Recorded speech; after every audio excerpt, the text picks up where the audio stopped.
Well, good morning, Bell City Church. It's good to see each of you here today. I realized this past week that I need to apologize. I have let you guys down a little bit as a pastor. I found this issue that I just hadn't spoke boldly enough about, I don't think, that as I should have been. It came to my realization last week. I heard one of the younger individuals in our congregation. They were speaking to someone. I'm going to call them their elder. They're about my age, and I realized they lack total discernment in this area, and I take responsibility for that. The issue they were discussing was who is the GOAT of basketball. Now, do y'all know what GOAT stands for? If you don't, it stands for the greatest of all time.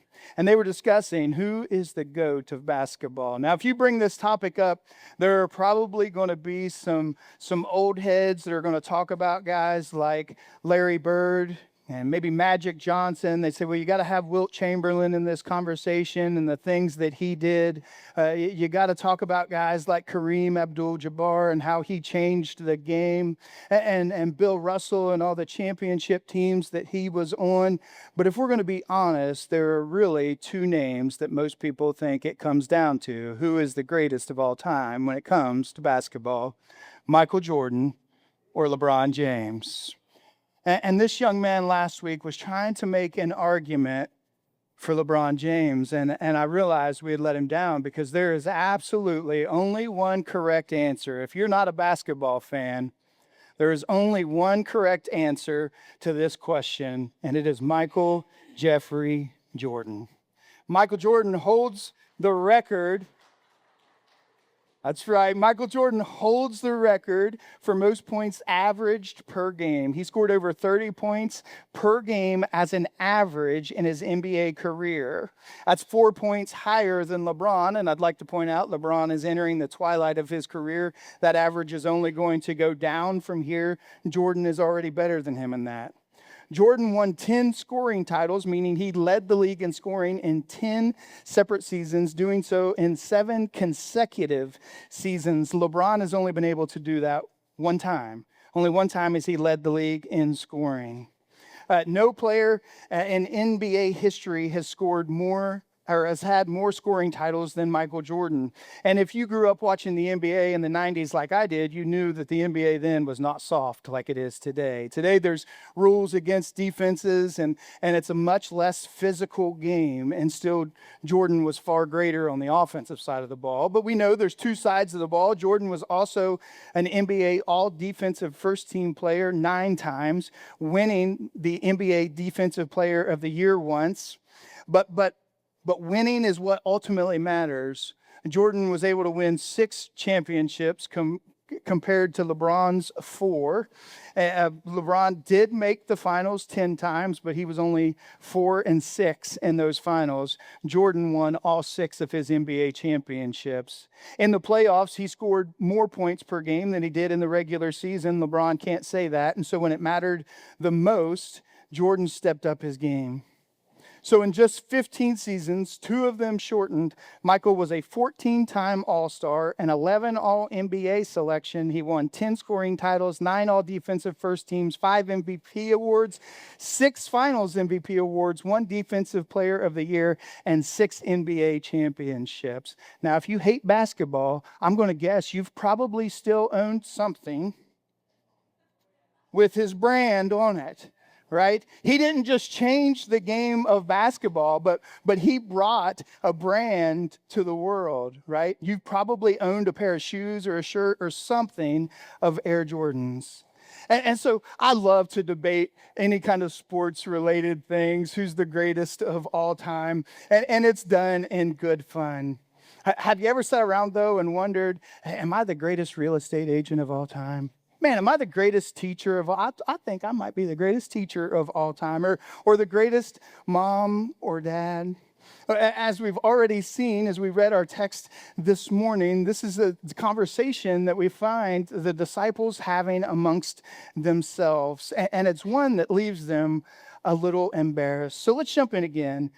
Mark chapter 9, verse 30. It says they left that place and they passed through Galilee. Jesus did not want anyone to know where they were because he was teaching his disciples. He said to them, "The Son of Man is going to be delivered into the hands of men. They will kill him, and after 3 days he will rise." But they did not understand what he meant, and they were afraid to ask him about it. They came to Capernaum, and when he was in the house, he asked them, "What were you arguing about on the road?" But they kept quiet because on the way they had argued about who was the greatest. Now, I want you to stop for just a second and think about what this might have looked like.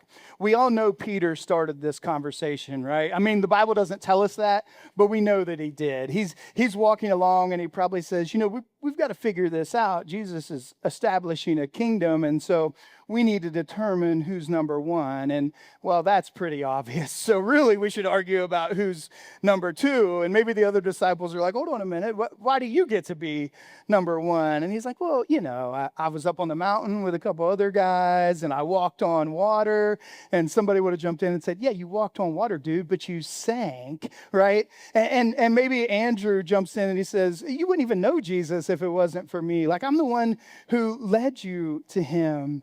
And James and John would have came in and said, well, we've got the coolest nicknames, right? Like, we're known as the sons of thunder. So if you're going to sit at the right hand of the throne, you should have a good, strong name, like the sons of thunder.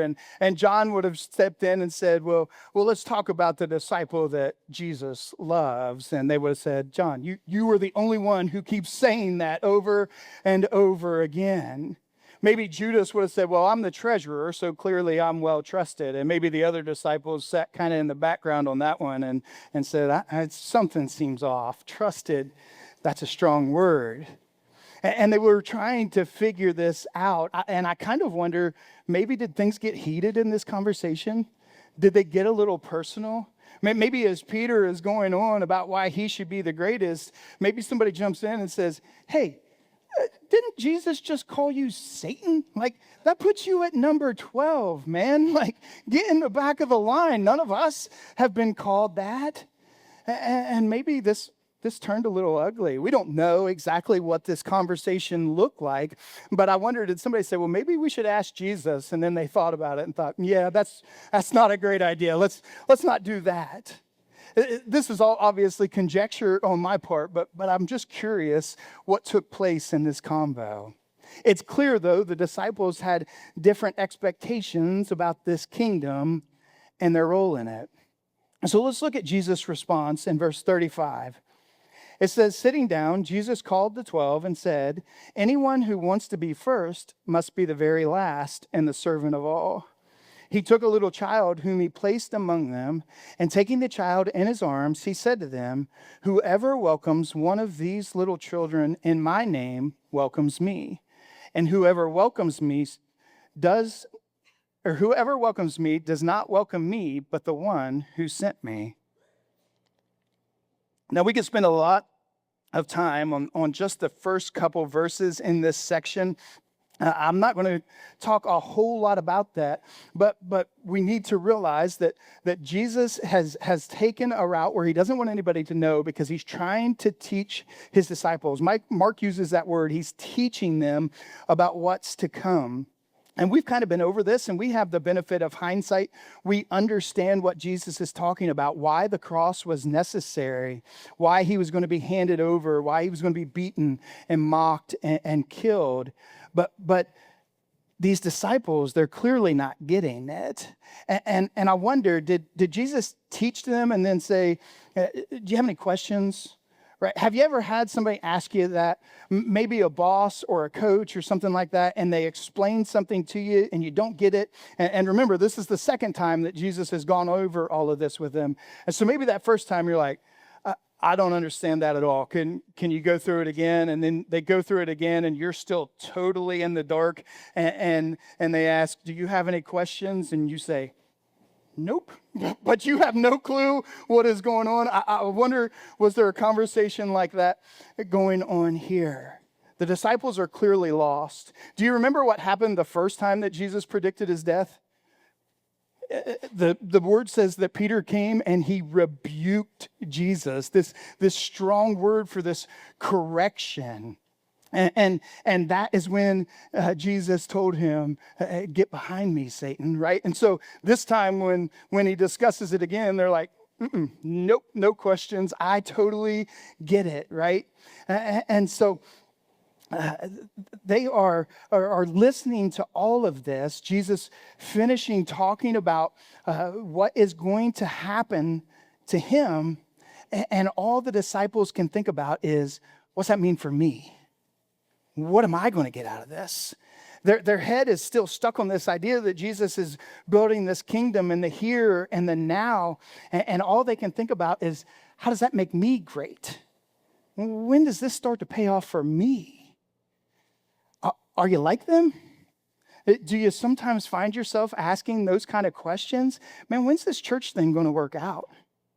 I've come, I've prayed, man, I've tried to be better. When does life get better? When does my financial situation improve? When do I find the right person? When do I get health? When does this God thing pay off? It's not working out for me.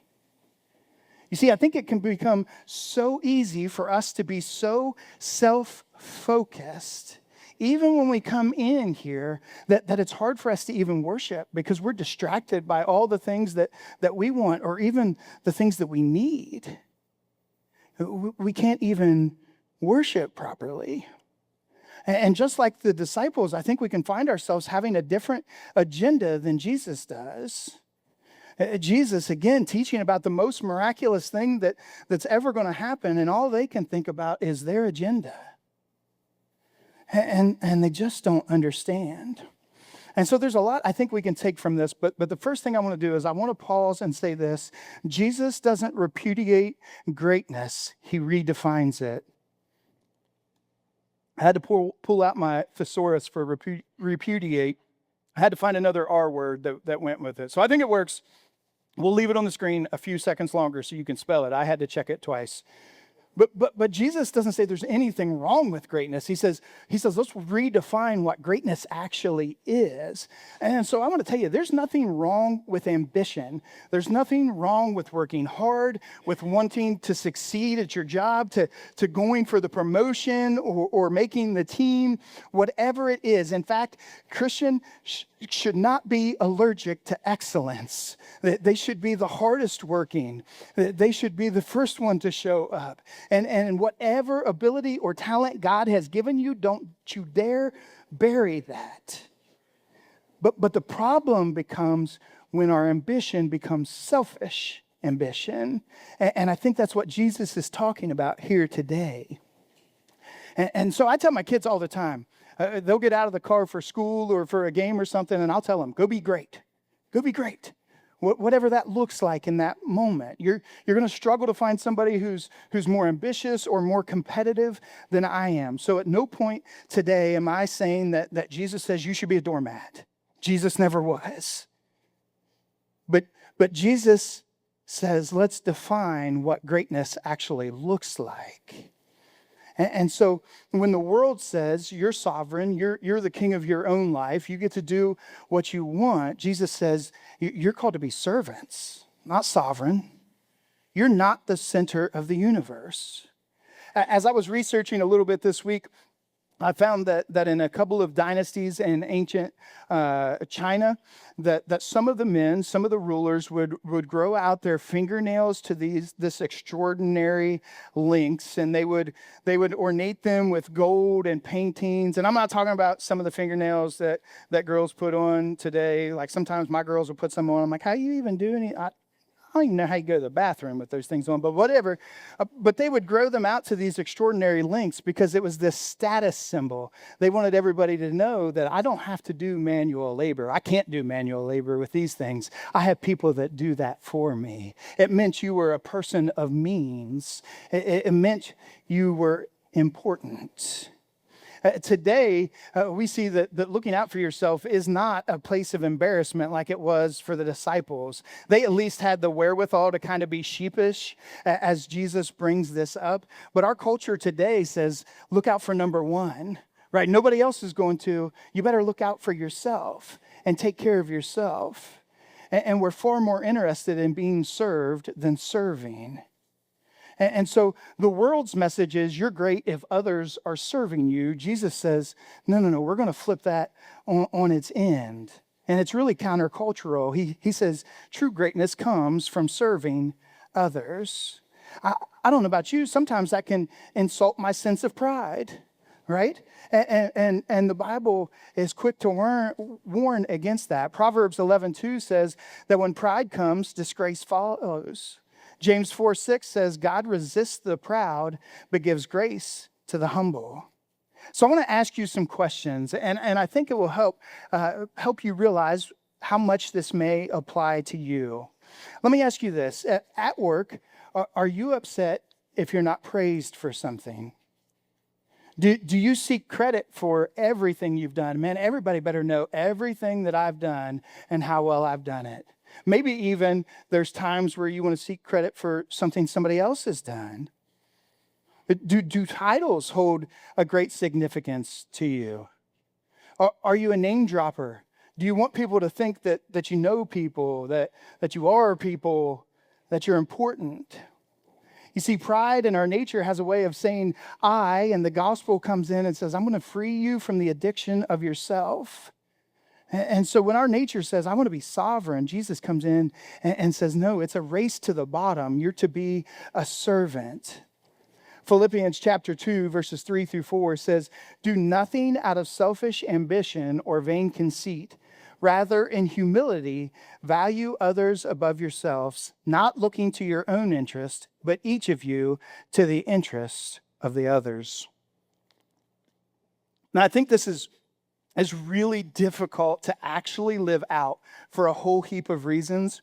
But one of the biggest things I see is people want to do things that are huge. And I have found, maybe you found this to be true, that true service is rarely in the big moments. It's almost always in the mundane. Almost always. And so we think about these grand things that we want to be doing, but true service typically happens in the day-to-day things of life. Has anybody ever heard of love bombing?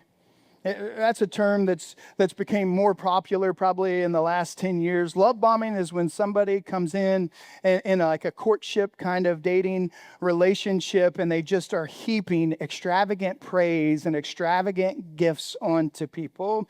And there's a lot of negative connotations that also go along with this idea of love bombing. But I think that we can sometimes approach serving Jesus in that way. We think, man, we got to do something big. We've got to go serve hundreds of people, and we've got to go do these types of things. Maybe one day I'll go on a mission trip. Man, maybe one day I'll preach. Maybe one day I'll lead a small group, or God will give me this incredible opportunity. And in the meanwhile, we're ignoring the everyday opportunities that God puts in front of us. And I think that's what's so powerful about what Jesus is doing right here in Mark 9. The disciples are thinking about greatness in terms of position and recognition and importance and status. And I think we can begin to even think about greatness in the terms of serving. Man, I want the things that I'm doing to have just this incredible impact. I don't want to serve there. Man, what good? Are you really utilizing my talents in that area?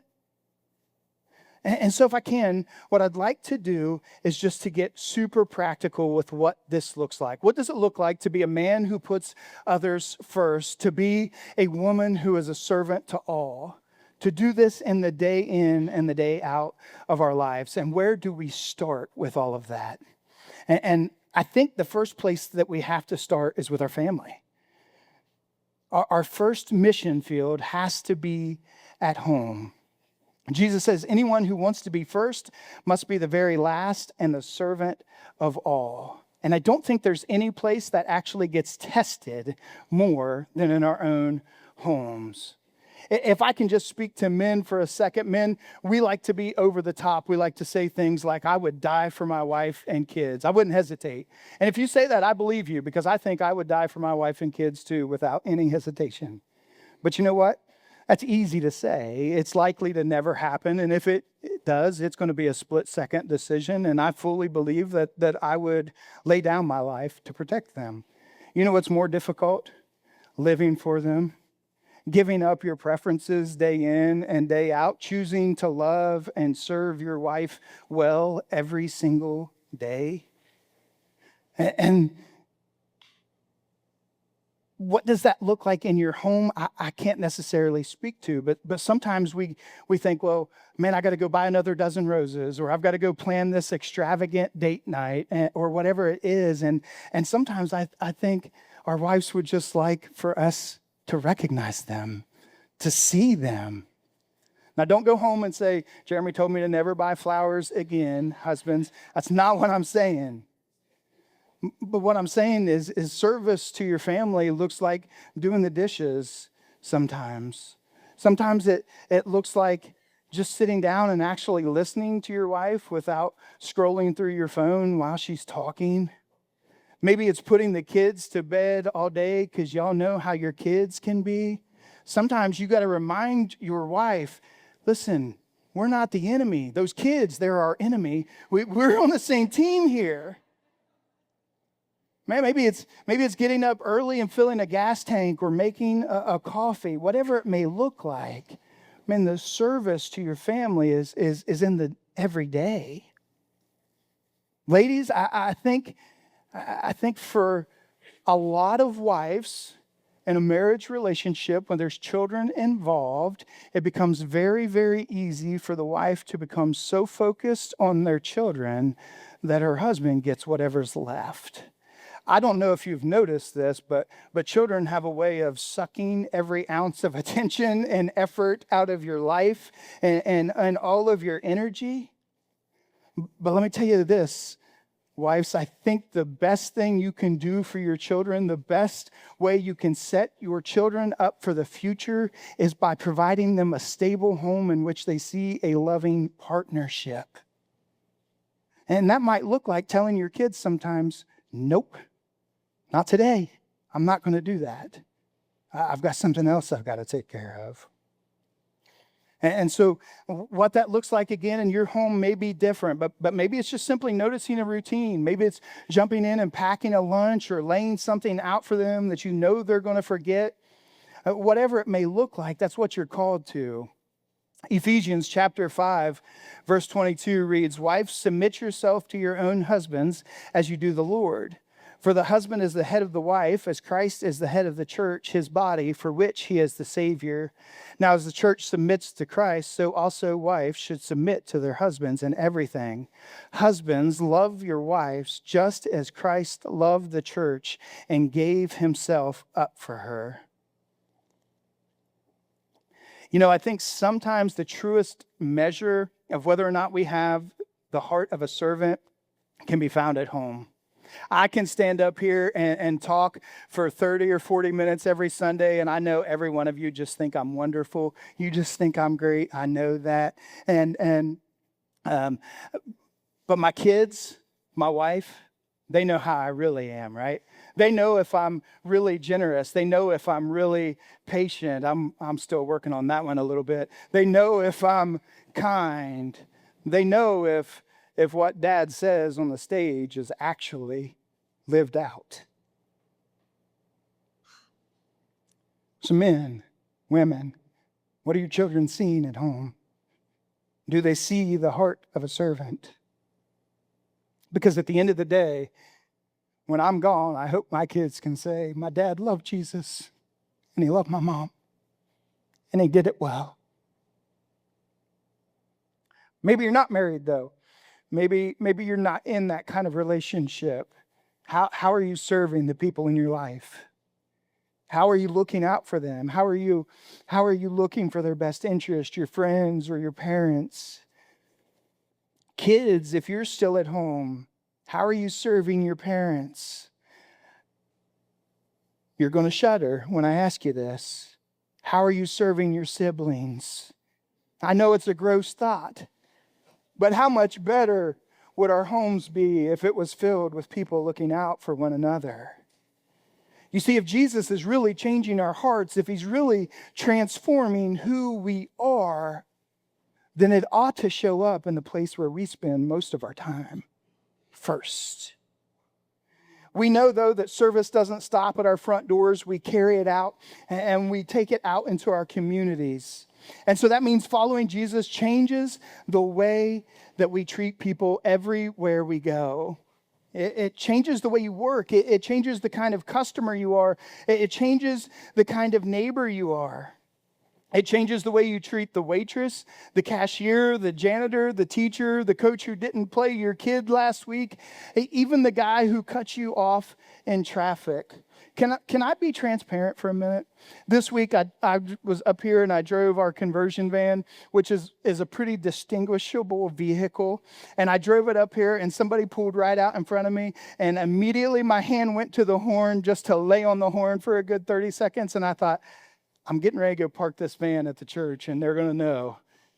They're going to know who was driving that van. And that was the only thing that kind of stopped me from being kind of a jerk in that moment. But Christian, you wear the badge of Christ.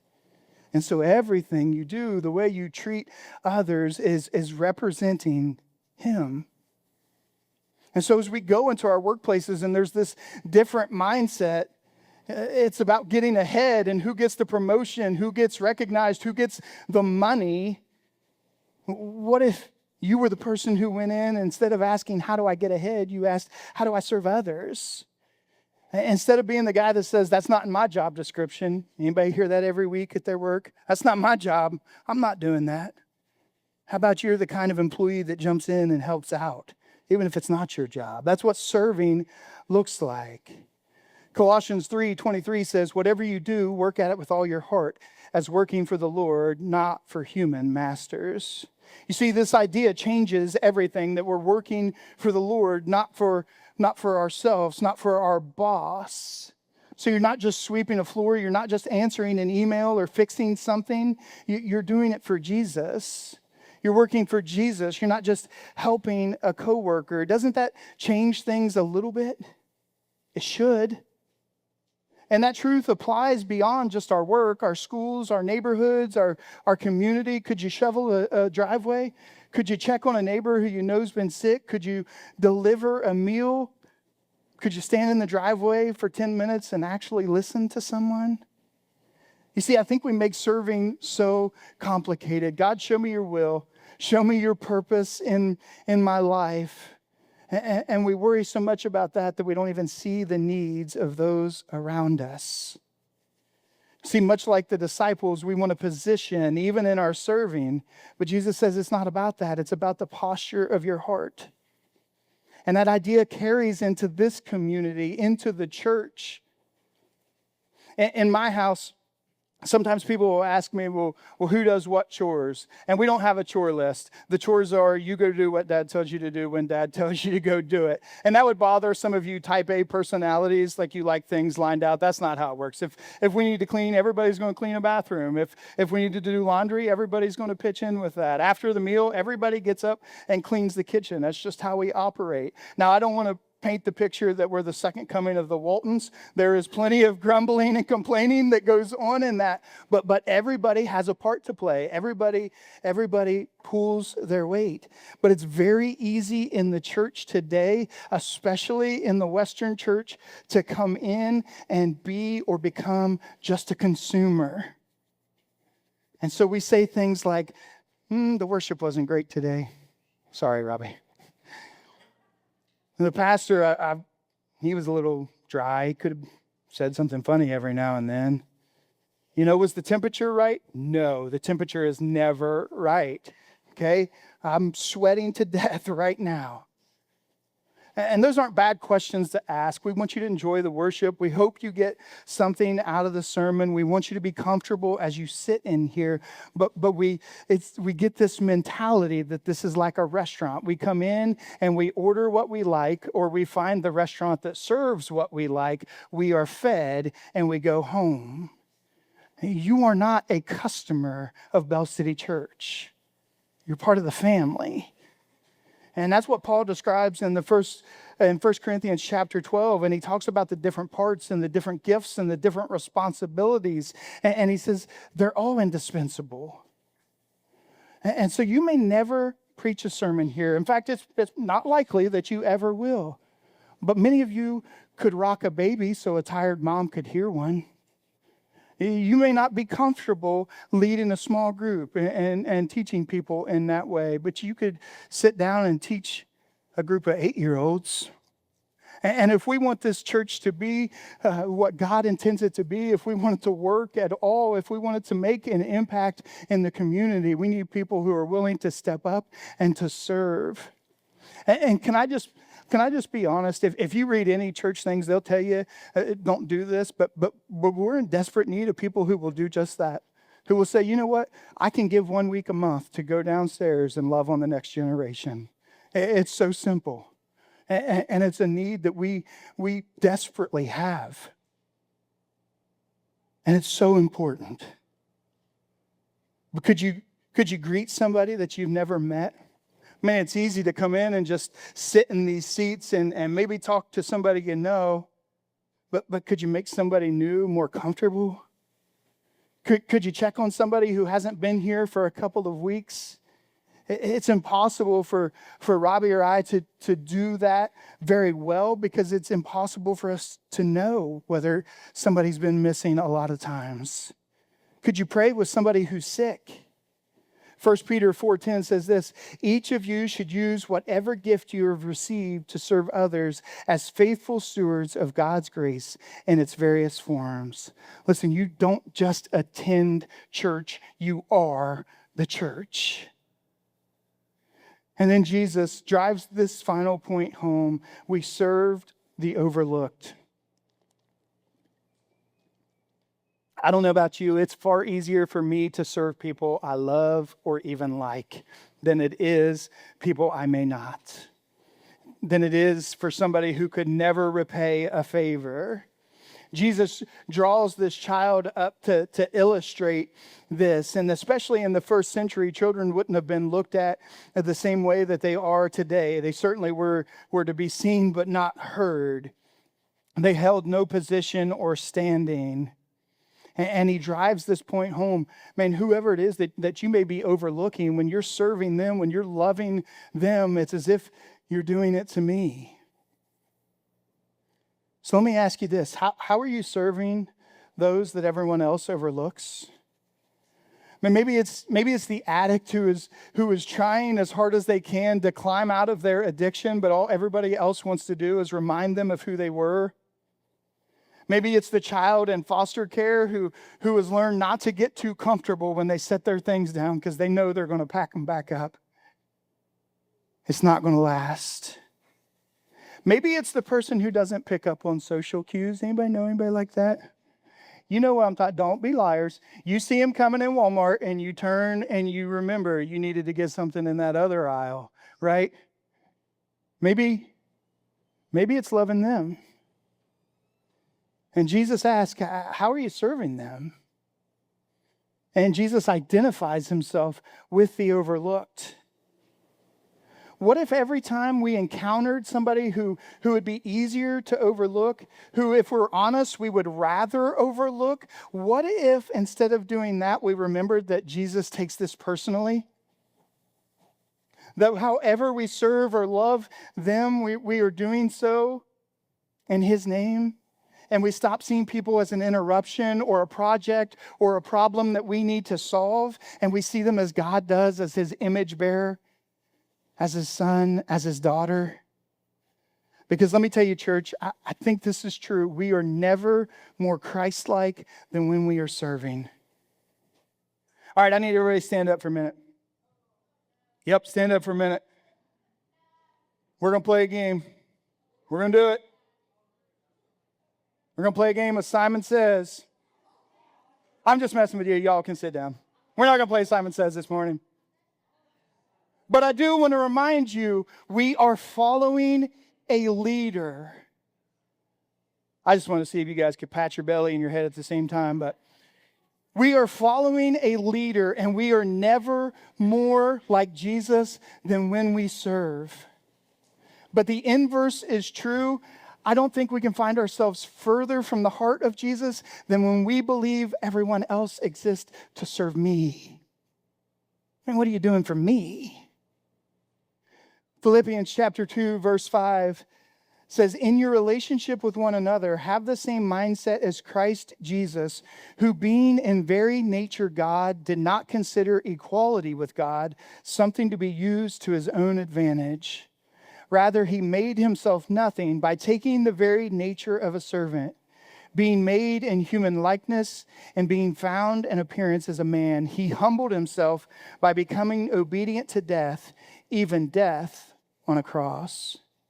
You know, as the disciples were arguing about who was the greatest, if I was Jesus, and it's so good that I'm not, but if I was Jesus, I think I would have said, dummies, it's me. I'm the greatest. It would have been an appropriate response. And yet this whole story is really kind of backwards.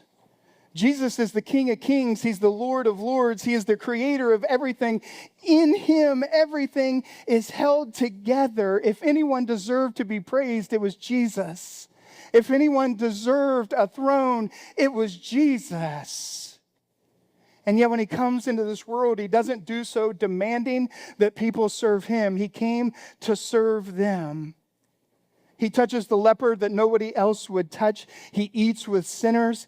He feeds hungry crowd. He sits down and he washes dirty feet. He serves all the way to the cross. You know, we have read about many miracles. We've read about him driving out demons, and yet the greatest act of service that Jesus ever performed was none of that. It was laying down his life for others, for you and for me. That's who Jesus is.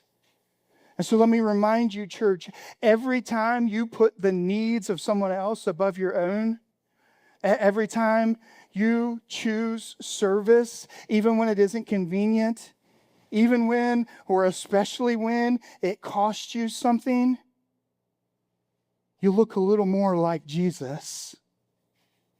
Man, if you want to be great, put down your crown and pick up your cross. Will you pray with me? Father, we just thank you for your word.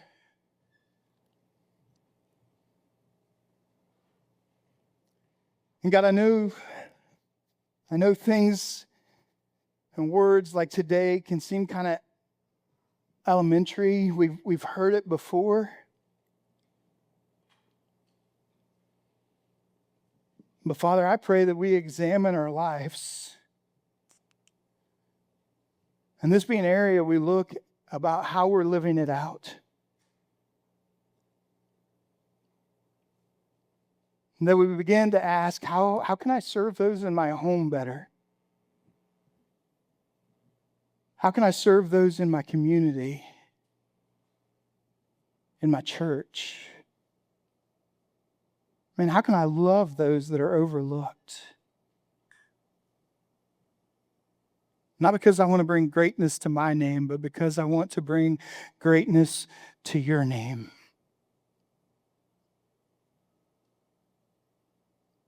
Father, we love you and we praise you and we thank you that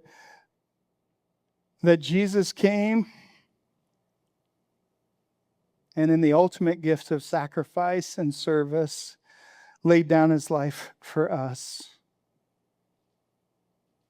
Father, may we do so for others today and this week and in the coming months. We love you and we praise you. It's in Jesus' name. Amen.